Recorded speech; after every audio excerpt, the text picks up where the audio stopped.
I mean, people are used to them, but this one is bigger than most. I mean, I think, like I said before, it's now rush hour in Japan, or would be normally, because I mean, everyone's seen pictures of the trains in Tokyo. Normally they're rammed full of millions of people, and of course all of those train lines are now going to be shut for at least a few hours. Yeah. So people are outside on the streets. They're waiting for buses. They're waiting for taxis, or they're just going to a cafe and getting a coffee while they wait for updates. They do have. Simeon, I'm just going to interrupt you. We're just getting more from the authorities are warning of an imminent strong quake on the northeastern Honshu island. Is that very populated?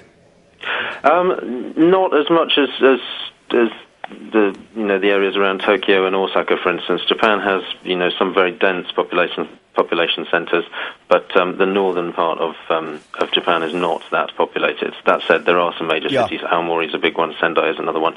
Okay, I'm just going to see if we've got Professor Salmon still on the line with us, who was Professor of Geophysics. No, we've lost him for the moment. We'll try and get back to him just to talk about this warning coming through, because, Tom, one of the things we were talking about earlier was the difficulty of trying to assess where these aftershocks are going to hit, but clearly they've got something pretty specific coming through here. Yeah, more information coming through all the time. Also an update, 5 deaths are now being reported by the AP news agency. So that is a figure that almost inevitably will start to rise.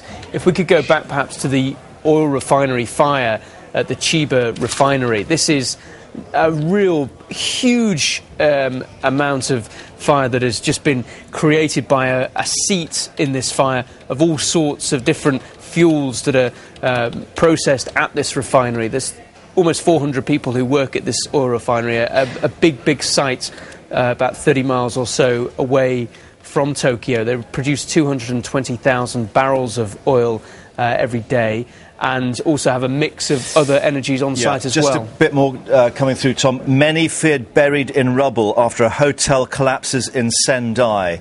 A lot of the pictures we've been bringing of certainly the big wave, this tsunami wave coming in, is Sendai. So we're now getting reports that a hotel has collapsed there. Many feared buried in the rubble. This was I was going to say wall of water, Tom, but it's as you indicated, it's the debris that comes with it and the impact then, especially that speed, as it hits these buildings. Yeah, it just picks up everything in its path. As you can see, this is a massive debris that has been picked up, just rushing through this. It looks like farmland, this particular bit of the coast that we're looking at now, but just rushing through, often taking buildings in its path, all sorts of vehicles and wood and everything that you can think of will be in this wall of water. The pace of it is incredible, the power is extraordinary, and just the way in which it is so destructive is quite terrifying. I mean, I reported from Thailand from the Boxing Day tsunami.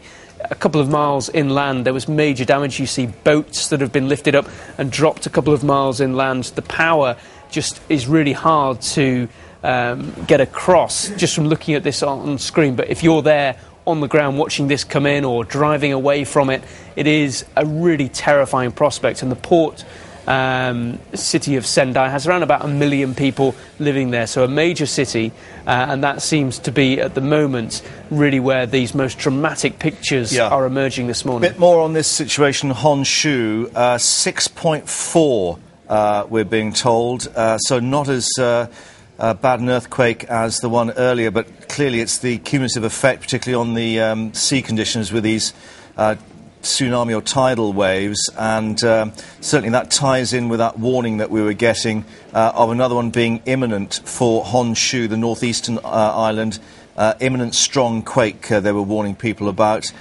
And certainly we're getting more from the Tsunami Warning Centre now, which has issued an alert for a large swathe of the Pacific, Hawaii, Australia, New Zealand, Mexico, Central and South America, the whole of the Pacific seemingly on alert, Tom. And also the Philippine government just urging their residents living on the Pacific coast to go further inland as this warning spreads around the Pacific, a huge geographical area that is being affected by this. But of course, the most dramatic, the centre of all this seems to be Japan and this northeast coast of Japan that is really struggling. Sendai here particularly, as we were saying, this report, a hotel there collapsed, many people feared buried in the rubble. Well, let's bring in Jeff Williams, who's got experience of these major events, helped in the rescue.